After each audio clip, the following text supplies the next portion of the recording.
என்னுடைய திணை இலக்கிய அமைப்பு சிறப்பாக ஏற்பாடு செய்து நடத்தி கொண்டிருக்கக்கூடிய இந்த நிகழ்வை ஒருங்கிணைத்து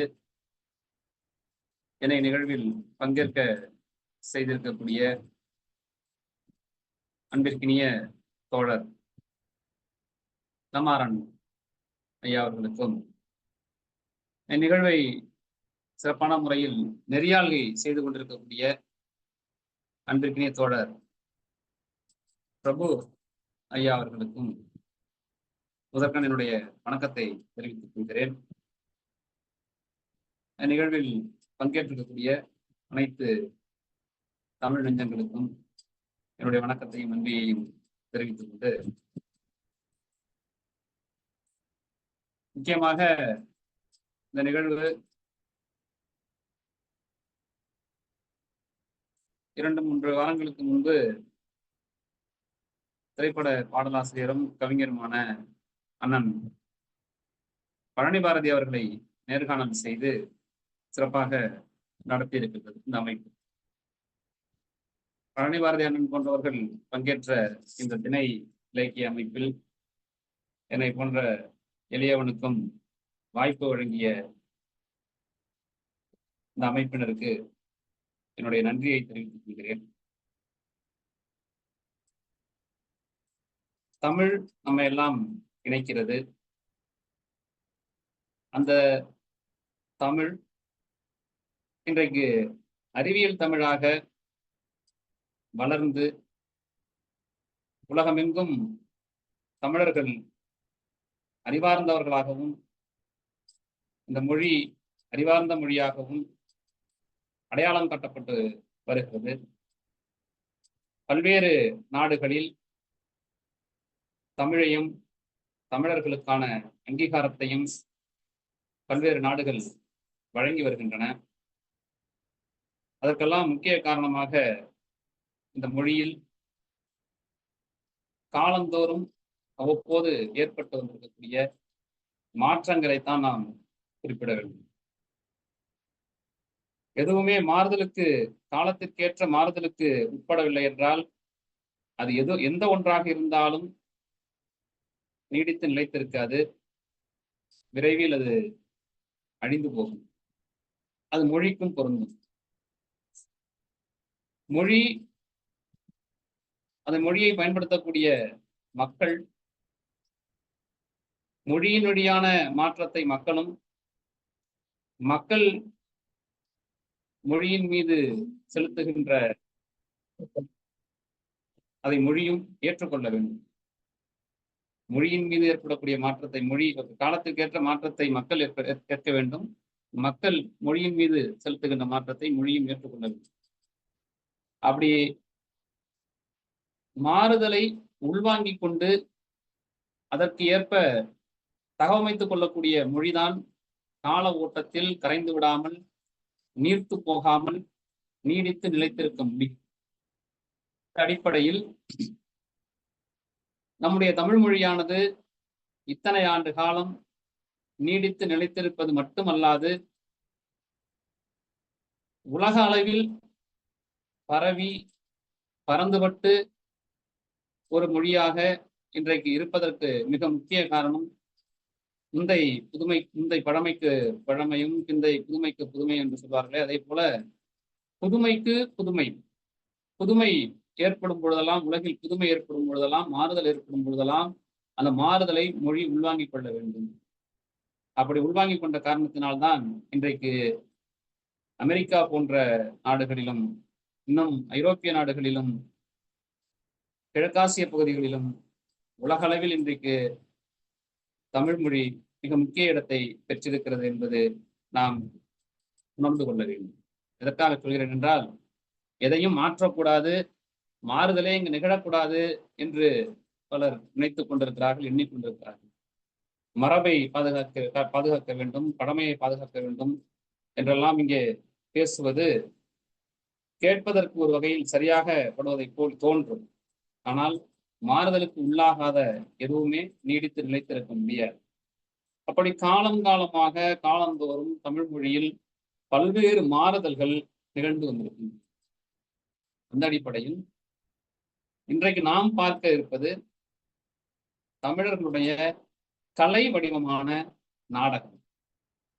இந்த நாடகத்தில் எவ்வாறு எந்தெந்த காலகட்டங்களில் எல்லாம் மாறுதல்கள் ஏற்பட்டிருக்கிறது என்பதை ஒரு பருந்து பார்வையாக பார்த்து, அதில் புரட்சி கவிஞர் பாரதிதாசன் அவர்களுடைய பங்களிப்பு எத்தகையது என்பதை நாம் அதை விரித்து பார்ப்பது இந்த உரையினுடைய முழுமையை அது அடையும் என்று நான் நினைக்கின்றேன்.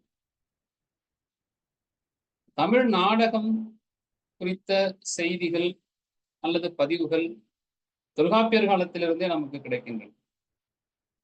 அதற்கு முன்பே இங்கு நாடகம் ஒரு நிகழ்த்துக்கலையாக இருந்திருக்கிறது என்பதை நாம் அறிய முடிகிறது, தொல்காப்பியர் வழி அறிய முடிகிறது.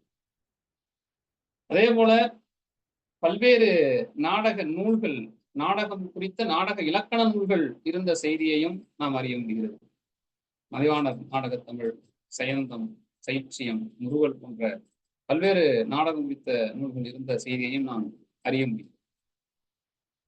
அதே போல நாம் வரலாற்றில் சரியாக தமிழில் நிகழ்த்தப்பட்ட நாடகம் என்பதற்கான ஒரு பதிவு இருக்கிறது என்றால் அது ராஜராஜ சோழன் காலத்தில் நிகழ்த்தப்பட்ட, ராஜராஜன் இருக்கும் பொழுதே அவர் வாழும் காலத்திலேயே நிகழ்த்தப்பட்ட ராஜராஜேஸ்வரம் என்கின்ற நாடகம் குறித்த பதிவை தான் நாம் ஆதாரத்தோடு நாம் சொல்ல முடியக்கூடிய ஒரு பதிவாக இருக்கிறது, சான்றோடு கூடிய பதிவாக இருக்கிறது தமிழ். அதற்கு முன்பு பல்லவர் காலத்தில் மத்தோலாச பிரகடனம் என்ற நாடக பிரதி வேந்திர பல்லவனால் எழுதப்பட்டிருக்கிறது. ஆனால் அது தமிழில் இல்லை, அது வடமொழியில், பிறமொழியில் எழுதப்பட்டது. தமிழில் நிகழ்த்தப்பட்ட நாடகமாக நாம் பார்ப்பது, முதல் நாடகமாக பார்ப்பது ராஜராஜேஸ்வரத்தை தான் பார்க்க முடிகிறது, சொல்ல முடியும். சோழ நாடு பொதுவாக மருத நிலம் கலைகள் விளையக்கூடிய பகுதியாக இருக்கும். ஏனென்றால் மருத நிலத்தில் வேளாண்மை செய்துவிட்டு அதன் மூலம் ஈட்டிய வருவாய் அவர்களுக்கு மிகுதியாக இருப்பதால், உணவுக்கு பஞ்சமில்லாமல் இருக்கின்ற காரணத்தினாலும், நேரம் அதிகமாக அவர்களுக்கு இருக்கின்ற காரணத்தினாலும், அவர்கள் பொழுதுபோக்கிற்காக இது போன்ற கலைகளை உருவாக்குவதும், அவற்றை பயில்வதும், பயிற்றுவிப்பதும், நிகழ்த்துவதை கண்டுகளிப்பதுமான நிகழ்வுகள் மருத நிலங்களில் நடைபெறுவது வழக்கம். அந்த வகையில் சோழ நாட்டில் பல்வேறு கலைகள் தோன்றியிருந்தாலும் நாடகக்கலைக்கான முதல் சான்றாதாரமே நமக்கு கிடைத்திருப்பது ராஜராஜனுடைய காலத்தில் தான். அதற்கு பிறகு பல்வேறு வடிவங்களாக இந்த நாடகம், கூத்து, தெருக்கூத்து என்பதாக சொல்லக்கூடிய கூத்து, இப்படி பல்வேறு வடிவங்களில் நிகழ்த்தப்படுகிறது. நாம் இப்ப பார்க்க இருப்பது தமிழ் நவீன நாடகங்கள் புரட்சி கவிஞர் பாரதிதாசனுக்கு முன்னும் பின்னும். புரட்சி கவிஞர் பாரதிதாசனை தமிழினுடைய ஆகச்சிறந்த கவிஞராக நாம் அனைவரும் அறிவோம். புரட்சி கவிஞர் பாரதிதாசன் வெறும் கவிஞர் மட்டுமல்ல, தமிழ் நாடக உலகத்தில் பாரதிதாசன் ஏற்படுத்திய பாதிப்பு என்பது மிக முக்கியமாக வரலாற்றை நாம் தவறவிட்ட ஒன்றாக பார்க்க வேண்டியது. தமிழ் நாடக வரலாற்றில் பதிவு செய்யப்படாத ஒன்றாக நாம் அதை கவனிக்கிறோம். ஏனென்றால் புரட்சி கவிஞர் பாரதிதாசன் அவர் கவிதை உலகில் மிகப்பெரிய புரட்சியை செய்தவர், மாற்றத்தை கொண்டிருந்தவர். அதே போல நாவல் புதினம் அவருடைய புகழ்பெற்ற புதினங்கள், காவியம் புகழ்பெற்ற காவியங்களை கிடைத்தவர். அதே அளவிற்கு நாடகத்தை எழுதி அதை இயக்கி பெரிய அதிர்வலையை உண்டாக்கியவரும் புரட்சி கவிஞர் பாரதிதாசன் என்பதை நாம் புரிந்து கொள்வோம். 1934 புரட்சி கவிஞர் பாரதிதாசன் எழுதி அரங்கேற்றம் செய்யப்பட்ட நாடகம் இரணியன் என்கின்றனர். இந்த நாடகம்தான் தமிழ் நவீன நாடக உலகத்திற்கான ஒரு பாதையை அல்லது ஒரு மாற்று நாடக சிந்தனையை உருவாக்கிய நாடகமாக நாம் பார்க்க வேண்டியது. ரொம்ப முக்கியம். 19ஆம் நூற்றாண்டை சார்ந்த நாடகங்கள் குறித்து 1979 ஏஎன் பெருமாள் என்கின்ற ஆய்வாளர் தமிழ் நாடகம் ஓர் ஆய்வு என்கின்ற நூலிலே அவர் கொடுத்திருக்கிற பட்டியல் 291 நாடகங்கள் 19ஆம் நூற்றாண்டில் நிகழ்த்தப்பட்டதாக ஒரு பட்டியலை தருகிறார். 291 நாடகங்கள் நிகழ்த்தப்பட்டதாக சொல்லப்படுகின்ற அந்த நாடகங்களில் 1-2 நாடகங்கள் மட்டுமே சமூக சிந்தனையுடைய சமூக சீர்திருத்தத்தை பேசக்கூடிய நாடகங்களாக இருக்கின்றன. ஏனைய நாடகங்கள் எல்லாம் புராண நாடகங்களாக, புராண கதைகளை மையமிட்ட நாடகங்களாகவே அமையப்பட்டது. இப்ப பாரதிதாசனுக்கு முன்பு தமிழில் நிகழ்த்தப்பட்ட நாடகங்கள் பெரும்பாலானவை புராண இதிகாச நாடகங்களாகவே இருந்தது. தமிழ் நவீன நாடகம் என்பதை கூத்துக்கலைக்கு பிறகான நாடகக்கலையை மதிப்பீடு செய்யும் பொழுது அது கமல் சம்பந்தனார், சங்கரதாஸ் சுவாமிகள், பரிதிமாறு கலைஞர் இந்த மூவரிலிருந்து தொடங்குவதாக தமிழ் நாடக வரலாற்று அறிஞர்கள் பதிவு செய்கிறார். தமிழ் நவீன நாடகம் இவர்களிலிருந்து தான் தொடங்குவதாக பதிவு செய்கிறார்கள். அது சரியா என்றால் சரிதான், ஓரளவுக்கு சரிதான்.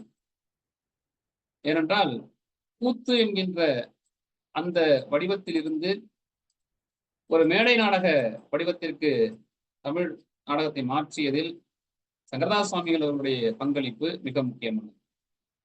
அதே போல ஒரு அரங்கு நாடகத்தை உருவாக்கியதில் கமல் சம்பந்தனாருடைய பங்களிப்பு மிகப்பெரிய பங்களிப்பு, அதை மாற்றுகிறது இருக்க முடியாது. ஆனால் நவீனத்திற்கான கூறுகள் சங்கரதாஸ் சுவாமிகளுடைய நாடகத்தில் இருந்ததா என்று பார்க்கும் பொழுது நவீனத்திற்கான கூறுகள் சங்கரதாஸ் சுவாமிகளுடைய நாடகத்தில் அறவே இல்லை என்றே சொல்ல முடியும்.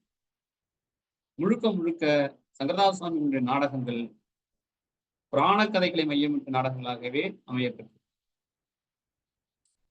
இன்னும் சொல்ல வேண்டும் என்றால் வடமொழியில் சொல்லப்பட்ட புராண கதைகள், வாய்மொழி கதை என்பது தமிழிலும் உண்டு, வழக்காறு கதைகள் உண்டு, கண்ணகி கதை இருந்துச்சு, நம்மகிட்ட சுடலை மாடன் கதை இருந்துச்சு, கருப்பசாமி கதை இருந்துச்சு, இருக்கு. இது போன்ற கதைகள் நம்மிடம் இருக்கு. ஆனால் சங்கரதாஸ் சுவாமிகள் எடுத்துக்கொண்ட கதைகள் என்று பார்த்தால் அவை அரிச்சந்திர மயான கண்டம், லவகுசா, பவளப்பொடி போன்ற வடவர்களுடைய கதைகளைத்தான் பெரும்பாலும் அவர் நாடகமாக்கினார். பம்மல் சம்பந்தனாரை நாம் நவீன நாடகத்தினுடைய கூறுகள் பம்மல் சம்பந்தனாருடைய நாடகங்களில் ஓரளவிற்கு பார்க்க முடிகிறது. அவருக்கு இருந்த மேலைநாட்டு தொடர்பு, ஷேக்ஸ்பியர், அவர் கற்ற ஷேக்ஸ்பியர் நாடகங்கள், அவற்றையெல்லாம் அவர் தமிழுக்கு கொண்டு வர முயற்சி செய்தார். அதில் வெற்றியும் பெற்றார், மிகப்பெரிய அளவில் வெற்றி பெற்றார் பம்மல் சம்பந்தனார்.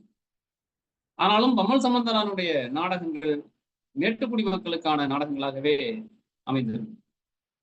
சங்கரதாஸ் சுவாமிகள் பாமர மக்களிடம் கொண்டு சேர்த்தார் நாடகக்கலையை, அதில் எந்த விதமான மாற்று கருத்தும் இருக்க முடியாது. ஆனால் அவர் எடுத்துக்கொண்ட நாடக பொருண்மை தமிழ் கதை அம்சமுடைய தமிழ் கதைகளை உள்ளடக்கிய நாடகங்களாக இல்லை.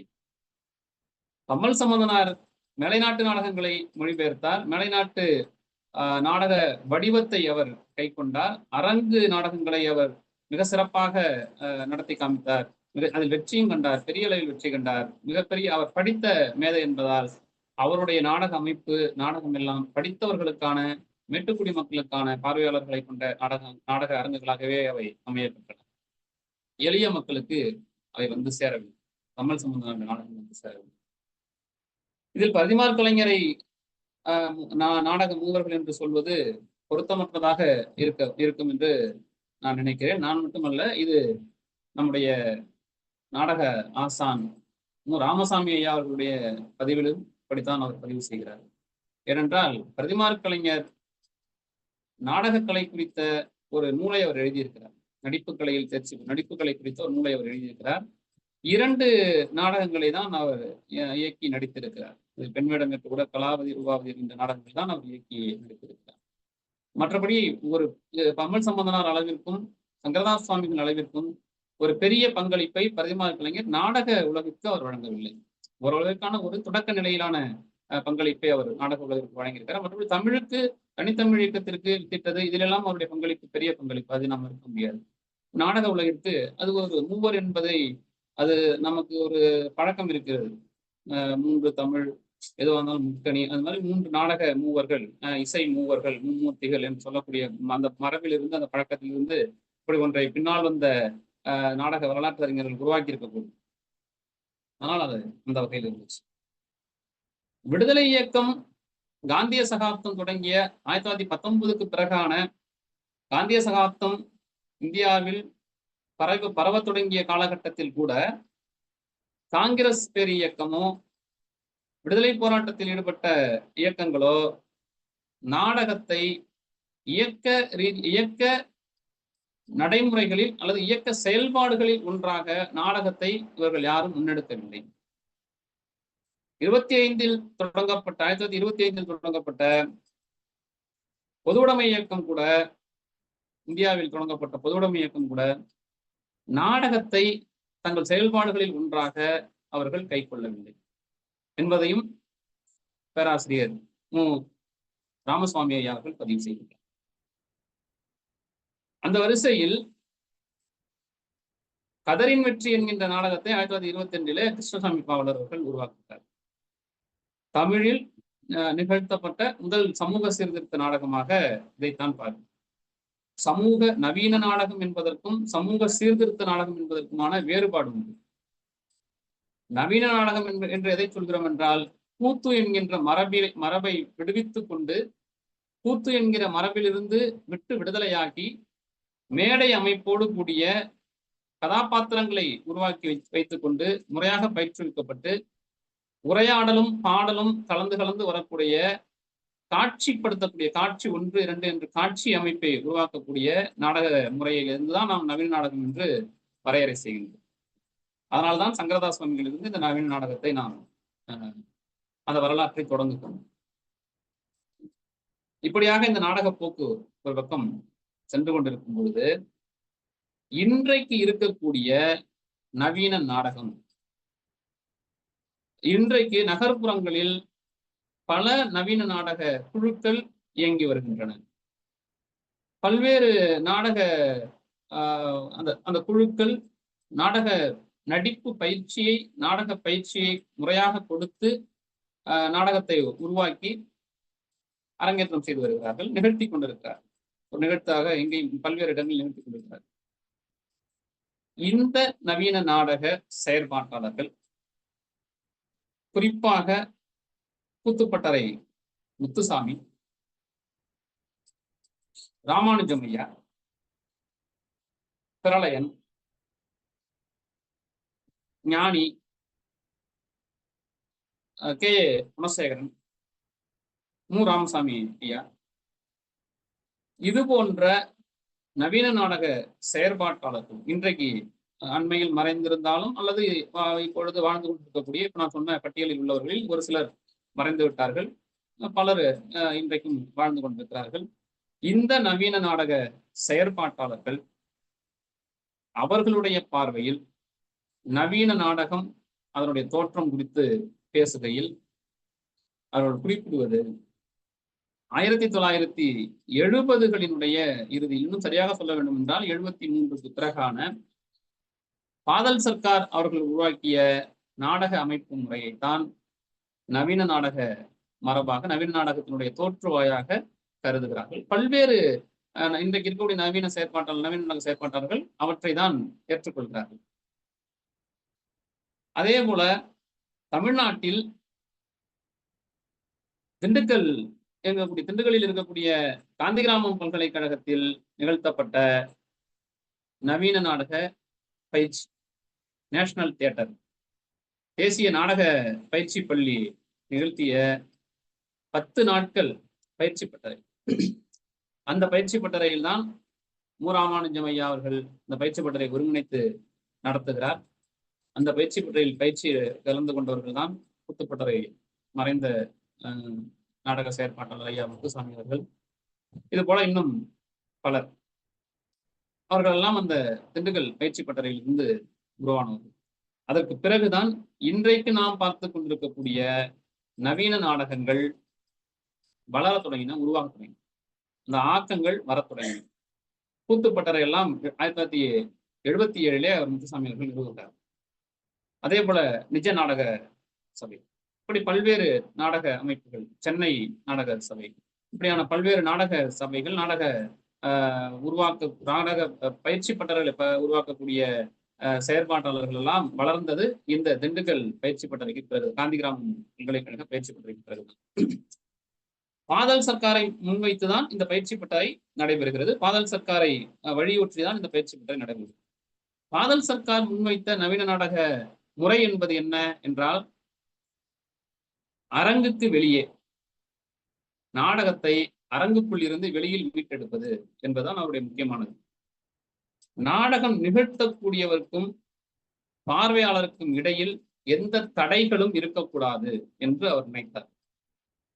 கர்நாடகாவிலே ஒரு நிகழ்வில் அவர் பேச வரும் பொழுது அவர் முதலில் செய்தது, எனக்கும் பார்வையாளருக்கும் இடையிலான தடையை நான் நீக்க விரும்புகிறேன் அப்படின்னு சொல்லிட்டு ஒளிவாங்கி முன் மைக்கில இருந்து விலகிறார். மைக்கை தூக்கி அந்தாண்ட வச்சு, மைக்கை எடுத்து அந்தாண்ட வச்சுட்டு நேரடியாக உங்களிடம் பார்வையாளர்களிடம் பேசுகிறேன் என்று சொல்லி உறக்க பேசுகிறார். ஒரு 500-600 பேர் கூடியிருக்கக்கூடிய ஒரு அவையில் உறக்க பேசி, என்னுடைய குரல் உங்களுக்கு கேட்குதா அப்படின்னு சொல்லி கேட்டு அவர் பேசுகிறார்.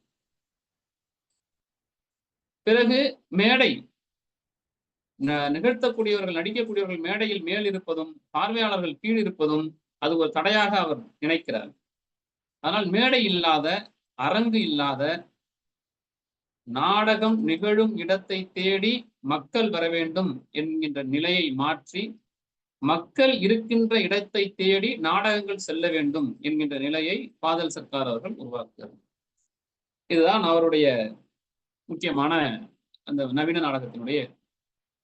அவர் வட்டமாக நின்று அவர்கள் நடிப்பது, பொருட்செலவு அதிகம் இல்லாமல், ஒப்பனைகள், உடை, இதிலெல்லாம் அதிகமான பொருட்செலவு செய்யாமல் இந்த நாடகங்களை நிகழ்த்துவது, இது போன்ற ஒரு வரையறைகளை அல்லது வரையறை இல்லாத அப்படின்னு வச்சுக்கலாம். ஏன்னா வரையறைக்கு கட்டுப்பாடுகளை மீறி வருவதுதான் நவீனம்.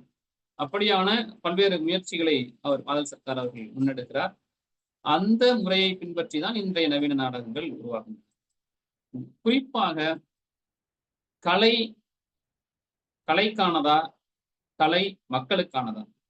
இந்த கேள்வி நீண்ட காலமாக விவாதத்திற்கு உட்பட்ட கேள்வி. நிறைய நீண்ட காலமாக இது குறித்து விவாதித்துக் கொண்டிருக்கிறார்கள். மக்களை நேசிப்பவர்கள், மக்கள் குறித்து கவலை உருவர்கள், மனிதநேயம் உள்ளவர்கள், கலை மக்களுக்கானது என்கின்ற பக்கத்தில் இருக்கிறார். வலதுசாரி சிந்தனை உள்ளவர்கள், மேல்தட்டு எண்ணம் உள்ளவர்கள், பொழுது போகவில்லை என்பதற்காக கலையை பார்ப்பவர்கள், அவர்களெல்லாம் கலைக்கானது என்கிறார்.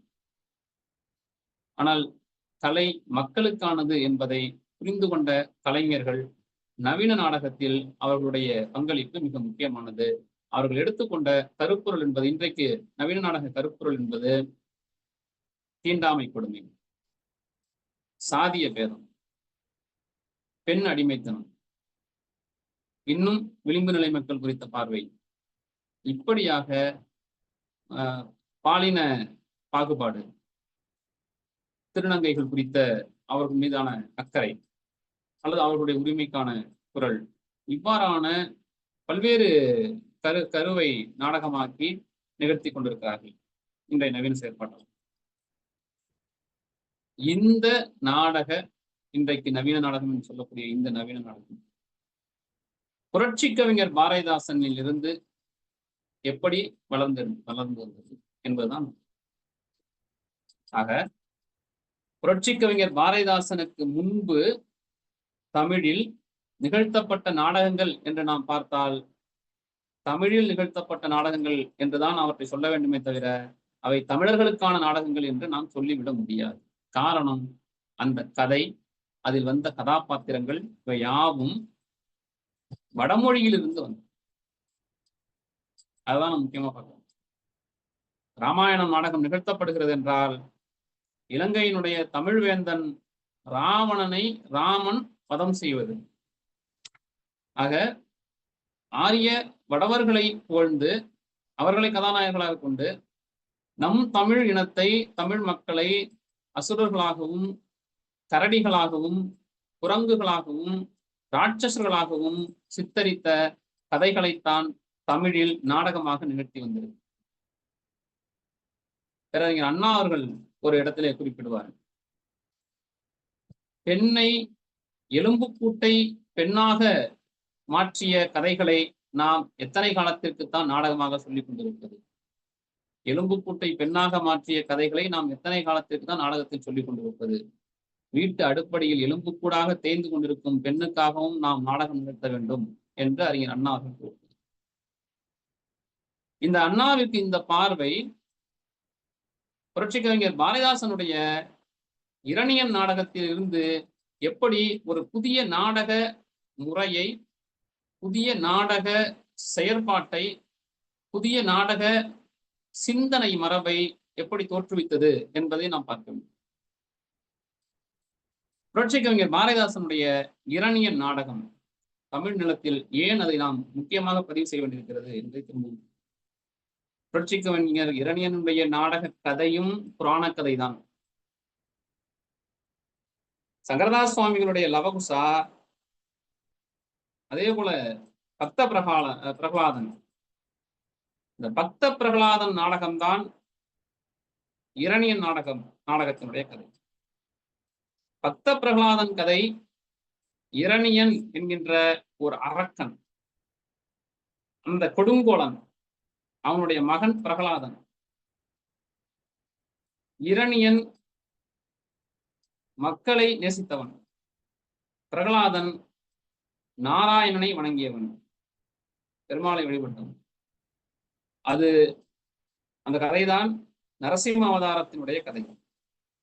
இந்த நரசிம்ம அவதார கதையே ஒரிசாவிலிருந்து உருவான கதை என்கிறார்கள். ஒரிசாவில் உள்ள ஒரு அரச குடும்பத்திலிருந்து உருவான கதை தான் நரசிம்ம அவதாரம் என்று சொல்கிறார். ஒரிசாவிலிருந்து ஆந்திரா வழியாக வந்தவர்கள் நிகழ்த்திய நாடக கதை தான் நரசிம்ம அவதார கதை. அந்த கதையை வைத்துதான் பக்த பிரகலாத கதை உருவாக்கப்படுகிறது. இப்ப பக்த பிரகலாத கதையில் பிரகலாதன் நாராயணன் என்று நாராயணனையே வழிபடக்கூடியவன், 100க்கு 300 முறை நாராயண நாமம் சொல்லக்கூடியவன். இரணியன் மன்னனுடைய பெயரை, தன்னுடைய பெயர், தன் தந்தை இரணியன் தன்னுடைய பெயரை சொல்கிறான், என்னுடைய நாமத்தை உச்சரி என்கின்றான். நான் நாராயண நாமத்தை தவிர வேற எந்த நாமத்தையும் உச்சரிக்க மாட்டேன். அப்படி வரும்பொழுது அதனுடைய கிளைமாக்ஸ்ல உச்சகட்ட காட்சியில நமக்கு தெரியும், நாராயணன் என்கின்றாயே, நாராயணன் எங்கிருக்கிறான் என்று இரணியன் கேட்கும் பொழுது, அவன் தூணிலும் இருப்பான், துரும்பிலும் இருப்பான் என்று பிரகலாதன் சொல். அப்படி என்றால் இந்த தூணில் இருப்பானா என்று கேட்டு தூணை எட்டி உதைக்கும் பொழுது தூணுக்குள் இருந்து நரசிம்ம அவதாரத்தோடு, சிங்க முகத்தோடு, மனித உடலோடு கடவுள் வெளியில் வந்து இரணியனை வதம் செய்கிறார். விரிவா அந்த கதைக்குள்ள போகல. இரணியனை வந்து வாசப்புள்ள வச்சு வதம் செய்வார். வீட்டுக்குள்ளேயும் கொள்ளக்கூடாது, வெளியிலையும் கொள்ளக்கூடாது, மனுஷன் கொள்ளக்கூடாது, மிருகம் கொள்ளக்கூடாது, இப்படியெல்லாம் வரம் வாங்கி வச்சிருப்பான், அதனால இப்படி வந்து கொண்டான்னு சொல்லி கதை சொல்லுவாங்க. இந்த கதையை இரணியன் என்கின்ற நாடகமாக பாரதிதாசன் உருவாங்க. இங்கதான் ரொம்ப முக்கியமாக நம்ம பாரதிதாசனுடைய அந்த உத்தியை நாம் கவனிக்க வேண்டியிருக்கிறது. அதுவரை தமிழ் நிலத்தில் ஒரு கொடுங்கோலனாக காட்டப்பட்ட இரணியனை பாரதிதாசன் கதாநாயகனாக காட்ட வேண்டிய நிலைக்கு வருகிறார், முடிவு செய்கிறார். இரணியனை நாம் கதாநாயகனாக காட்ட வேண்டும் என்ற முடிவுக்கு பாரதிதாசன் இருக்கு. எவ்வளவு கடினமான ஒரு வேலைன்னு நினைச்சு பாருங்க. புதுசா ஒரு கதாபாத்திரத்தை உருவாக்கிடலாம். புதுசா ஒரு கதாபாத்திரத்தை உருவாக்கி அந்த கதாபாத்திரத்தை கதாநாயகனாக வடிவமைத்து அந்த கதாநாயகனை வெற்றி பெற வைத்து விட முடியும். ஆனால் ஏற்கனவே எதிர்மறை கதாபாத்திரமாக இருந்த ஒரு கதாபாத்திரத்தை கதாநாயகனாக, கதையினுடைய தலைவனாக மாற்றுவது என்பது எவ்வளவு கடினமான ஒரு பணி என்பதை நாம் புரிந்து கொள்ள வேண்டும். அதே போல யாரை அங்கு கதாநாயகனாக காட்டினார்களோ அவனை இங்கு ஏதும் சூழ்ச்சியால் பாதிக்கப்படும், சூழ்ச்சி வலைக்குள் விழுந்தவனாக பிரகலாதனை இன்னும் சொல்ல போனா அறிவில்லாதவனாக கட்டுவார். இன்னும் சரியா சொல்லணும்னா அதுதான். அதுன்னா எவ்வளவு சிரமம் பாருங்க. இது ஏற்கனவே இருக்கின்ற ஒரு கதையை ரிவர்ஸ் செய்யறது. இன்னைக்கு தமிழ் சினிமாவில் இது ஒரு புது உத்தியா இருக்கு. ரிவர்ஸ் செய்யறது எதையுமே. ஒரு கதையை சொல்லும் போது ஏன் இவன் இப்படி செஞ்சிருக்க கூடாது, இவன் நல்லவனா இருந்தா என்ன ஆகும், இவன் கெட்டவனா இருந்தா என்ன ஆகும் அப்படின்னு ஒரு கதை விவாதத்துல பேசுவாங்க. அப்படி பேசி கதை காட்சிகளை உருவாக்குவாங்க. அப்படி ஏற்கனவே இருந்த கதாபாத்திரங்கள், மக்களிடம் புழக்கத்தில் இருந்த கதாபாத்திரங்கள், மக்களினுடைய நினைவுகளில் ஆழ்மனதில் பதிந்து போன கதாபாத்திரங்களை அப்படியே மறுவாசிப்பு செய்கிறார் புரட்சி கவிஞர் பாரதிதாசன். இந்த வேலையை பம்மல் சம்பந்தனார் இது ஒரு முயற்சி எடுத்திருக்காரு பாரதிதாசனுக்கு முன்னாடி. என்ன அப்படின்னா, ஹரிச்சந்திரன் கதையை அவர் ரிவர்ஸ் செய்கிறார் பம்மல் சம்பந்தனார். ஆனா அதுல என்ன செய்யறாருன்னா, ஹரிச்சந்திரனை கெட்டவனாலாம் கட்டல. அவர் என்ன பண்றாரு, பொய்யே சொல்ல மாட்டேன் என்றிருந்த ஹரிச்சந்திரன் பொய் மட்டுமே சொன்னா எப்படி இருக்கும், அதான் அவருடைய கற்பனை. அப்ப முழுக்க ஹரிச்சந்திரன் பொய் மட்டுமே சொல்லக்கூடிய கதாபாத்திரமாக வைத்து பம்மல் சம்பந்தனார் ஒரு நாடகத்தை உருவாக்கினார். அந்த நாடகத்திற்கு பேரு சந்திரஹரி. ஹரிச்சந்திரன் என்கிறத அப்படியே ரிவர்ஸ் பண்றார், சந்திரஹரி அப்படிங்கிறார். அது வர சந்திரமதியினுடைய பேரு மதிச்சந்திரா, விஸ்வாமித்திரன் பேரு மித்திர விஸ்வா. இப்படி ஒவ்வொரு கதாபாத்திரத்தையும் அவரு கதாபாத்திரனுடைய பேரையே அவர் ரிவர்ஸ் பண்ணிக்குவார். அப்படியே அதுக்கு அந்த கதாபாத்திரத்தின் தன்மையையும் ரிவர்ஸ் பண்ணிக்குவார். எதிர்மறை எதிர்கதை உத்தி என்றதை சொல்வார்கள். எதிர்கதை உத்தி. அப்படியான ஒரு எதிர்கதை உத்தியை புரட்சி கவிஞர் பாரதிதாசன் அவர்கள் கையில். அது அதை விட பெரும்பணி.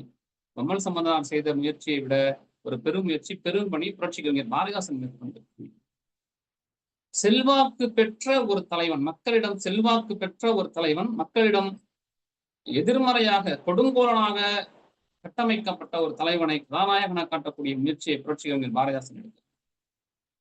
அதில் மிகப்பெரிய வெற்றியும் அதான் இரணியன் நாடகம் தமிழ்நாட்டில் ஒரு பெரும் அதிர்வலையை ஏற்படுத்தும்.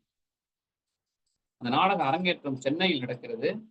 அந்த அரங்கேற்றத்திற்கு பெரியார் தலைமை தாங்கிறார். பெரியார் அவர்கள் தலைமை தாங்கிய அந்த நாடகம் முடிந்த பிறகு அவருடைய தலைமை உரையை பெரியார் பேசுகிறார். அந்த உரையும் மிக முக்கியமான உரை. ஏனென்றால் தமிழ் நவீன நாடகத்திற்கான ஒரு இலக்கணத்தை பெரியார் அவர்கள் இந்த உரையிலே வழங்குகிறார். அது என்ன அப்படின்னா, நாடகங்களில் நாடக மேடைகளை சங்கீத சபாக்களாக ஆக்கக்கூடாது. சங்கீதங்களே நாடகத்தை ஆக்கிரமிப்பு செய்கிறது. சங்கீதத்தின் பிடியில் நாடகம் சென்று கொண்டிருக்கிறது. இதை மாற்ற வேண்டும். பாடல்களை குறைக்க வேண்டும். உரையாடல்களை அதிகமாக வைக்க வேண்டும். நடிகர்கள் இயல்பாக நடிக்க வேண்டும். இங்க அதிகமாக மிகை உணர்ச்சி நடிப்பு, ஓவர் ஆக்டிங் சொல்றோம், இந்த மிகை உணர்ச்சி நடிப்போடு இந்த நடிகர்கள் நடிக்கிறார்கள். அதெல்லாம் கொஞ்சம் குறைச்சிக்கணும். இவ்வளவு நேரம் நாடகம் இருக்கக்கூடாது. ரொம்ப நேரம் எடுத்துக்கிறது மாதிரி இருக்கு. இது மக்களுக்கு அயற்சியை ஏற்படுத்தும். அதனால நாடகத்தினுடைய நேர கால அளவை குறைக்க வேண்டும். இப்படியாக ஒரு உரையை பெரியார் அவர்கள் நிகழ்த்துகிறார். இது எல்லாமே பின்னாளில் வந்த நாடகங்களுக்கு ஒரு பெரிய வழிகாட்டியாக அல்லது இலக்கணமாக அமைகிறது. இப்ப புரட்சி கவிஞருடைய இந்த நாடகம், இரணியன் கதாநாயகனாகிறான். பிரகலாதன் ஆரிய சூழ்ச்சியில் விழுந்து போன ஒரு சொந்த புத்தி இல்லாத ஒருவனாக மாறுகிறான். தன் மகன் பிரகலாதனுக்கு இரணியன் முடிசூட்டுகிறான். முடிசூட்டும் பொழுது, நான் நேரடியாக இறுதி காட்சிக்கு வந்து விடுகிறேன். முடிசூட்டுகிறான். முடிசூட்டும் பொழுது இரணியனுடைய பெயரை உச்சரிக்கும்படி பணிக்கிறார்கள். ஆனால் அவன் நாராயணன் நாமம் வாழ்க, நாராயணன் நாமம் வாழ்க என்று உச்சரிக்கிறான். இரணியன் கோபம் அடைந்து நாராயணன் எங்கே இருக்கிறான் என்று கேட்கும் பொழுது, அவன் தூணிலும் இருப்பான், துரும்பிலும் இருப்பான் என்று சொல்கிறான். இதோ இந்த தூணில் இருப்பானா என்று தூணை கெட்டி உதைக்கிறான் இரணியன். தூணுக்கு பின்னால் மறைந்திருந்த சிங்க வேடம் அணிந்த ஒரு ஆரியன் வெளியில் வருது. வெளியில் மறைந்து இருந்து இரணியனை வதம் செய்கிறான். கதையை எப்படி மாத்துறாரு, தூணை பிளந்துட்டு வர்றது மாதிரி இல்லை, தூணுக்குள்ள மறைஞ்சிருந்து ஒருத்தன் வெளில வர்றான், இரணியனை வதம் செய்கிறான். அப்படி அவன் வெளில வரும்போது அங்க இரணியனுக்கு ஒரு வசனம் வைக்கிறார். ஏன்னா உரையாடல் நவீன நாடகத்திற்கு ரொம்ப முக்கியமானது. உரையாடலிலும் புதுமையாக இருக்க வேண்டும். ஒரு உரையாடல் வைக்கிறார் புரட்சிகவிஞர் பாரதிதாசன். தூணை உதைத்தால் நீ வந்தாய். நாராயணன் பதில் கேட்கிறார். தூணை உதைத்தேன் நீ வந்தாய், உன்னை உதைத்தால் தூண் வருமா அப்படிங்கிறார். அப்ப இப்படியான ஒரு புரட்சிகரமான உரையாடல்களை இரணியன் நாடகத்திற்குள் புரட்சி கவிஞர் பாரதிதாசன் அவர்கள் இதெல்லாம் இன்றைக்கே இதை வைக்க முடியுமாங்கிறது தெரியல. இன்றைக்கு இருக்கக்கூடிய இந்தியாவினுடைய அரசியல் சூழலில் இது போன்ற நாடகத்தை அல்லது இது போன்ற உரையாடல்களை வைக்க முடியுமா என்பது தெரியவில்லை. ஆனால் புரட்சி கவிஞர் பாரதிதாசன் 1934 தமிழ்நாடு முழுக்க இந்த நாடகம் பெரிய அளவில் நிகழ்த்தப்படுது. பல்வேறு இடங்களில் நிகழ்த்தப்படுது. தொடர்ச்சியாக அடுத்தடுத்து ஓராண்டு இடைவெளி, 1.25 ஆண்டு இடைவெளியில் தொடர்ச்சியாக அந்த நாடகம் நிகழ்த்தப்படுகிறது. அப்படி நிகழ்த்தப்பட்டதனுடைய விளைவாக 1948 விடுதலை அடைந்த இந்தியாவில் முதலாக நாடக தடை சட்டம் என்கின்ற ஒரு சட்டம் நடைமுறை. இதற்காகவே இரணியனுடைய நாடகத்திற்காகவே பிரிட்டிஷ் பீரியட்ல இந்த நாடகம் சுதந்திரமாக நடைபெறுகிறது. சுதந்திர இந்தியாவில் இந்த நாடகம் தடை செய்யப்படுகிறது. தடையை மீறி நாடகம் நடத்துகிறார்கள். தடையை மீறி நாடகம் நடத்திய குற்றத்திற்காக நடிகர்கள் கைது செய்யப்படுகிறார்கள். நாடக இயக்குநர் கைது செய்யப்படுகிறார்கள். நீதிமன்றத்தின் முன்னால் நிற்கிறார்கள். மன்னிப்பு கடிதம் எழுதி கொடுத்துட்டோம்ல, எங்களுக்கு தெரிஞ்சா நடத்தணும், இது எங்களுடைய உரிமை, எங்க மண்ணில் எங்க மக்களுக்காக நாடகம் எங்களுடைய உரிமை, அதை நாங்கள் நிகழ்த்தி காட்டுவோம் என்று நீங்க தண்டனை என்ன கொடுக்கணுமோ அதை கொடுத்துட்டு போங்க அப்படின்னு சொல்றாங்க. தண்டனை அனுபவித்தான் அவர்கள் வெளியில் வருகிறார்கள். அப்படி வெளியில் வரும் பொழுது அவர்களுக்கு மிகப்பெரிய ஊர்வலத்தை அண்ணா தலைமையிலும் பெரியார் தலைமையிலும் மிகப்பெரிய ஊர்வலத்தை நடத்துகிறார்கள். பாரதிதாசன் அவர்களை அழைத்து வருகிறார்கள். ஒரு மிகப்பெரிய ஊர்வலம் இந்த சிறையிலிருந்து வெளியில் வரும் பொழுது நடத்தது. இந்த நாடகம் பிறகு என்ன தமிழ் நிலத்தில் நிகழ்ந்தது? முக்கியமாக எம்.ஆர். ராதா என்கின்ற நடிகர்கள், எம்.ஆர். ராதா என்கின்ற ஒரு கழகக்காரன் தமிழ் நாடக கலைக்கு கிடைக்கின்றார். பேரறிஞர் அண்ணா என்கின்ற ஒரு நாடகக்காரர் தமிழ் நாடக நிலத்திற்கு கிடைக்கிறார். கலைஞர் கிடைக்கிறார். கலைவாணர் என்.எஸ். கிருஷ்ணன் கிடைக்கிறார். நடிப்பிசை பாவலர் கே.ஆர். ராமசாமி அவர்கள் கிடைக்கிறார். இப்படி டி.கே. சகோதரர்கள், இவர்களெல்லாம் இதற்கு பாரதிதாசனுக்கு பிறகான நாடகத்தை நாம் எடுத்து பார்த்தால் நாடக மன்றங்களுடைய பெயர்களே சிறப்பா இருக்கும். சீர்திருத்த நாடக சபா, இரணியன் நாடகத்தை நிகழ்த்திய நாடக சபா பேரு சீர்திருத்த நாடக சபா.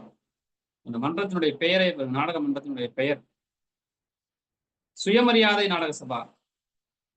ஒவ்வொன்றும் பெயரிலேயே இப்படி மாற்றத்தை கொண்டு வந்தார்கள்.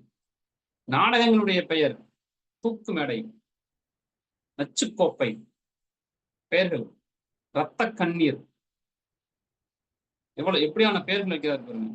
இந்த மாதிரியான பெயர்கள் வருகிறது. நாடக கதை கரு புராண கதைகளிலிருந்து விடுபட்டு சாதி ஒழிப்பு, தீண்டாமை கொடுமை, சாதி மறுப்பு திருமணம், ஒரு பட்டியல் வகுப்பு ஹீரோ ஒரு பார்ப்பன பிராமண பெண்ணை காதலித்து திருமணம் செய்வது போன்ற கதை, பிராமண சமூகத்தில் பிறந்த பெண் கணவனை இழந்த பிறகு அவள் தலைமுடி வழிக்கப்பட்டு மொட்டையடிக்கப்பட்டு காவி உடை புடவை கொடுத்து மூளையில் அமர்த்தப்படுகின்ற அந்த கொடுமைக்கு எதிராக பங்கஜம் என்கின்ற நாடகம்.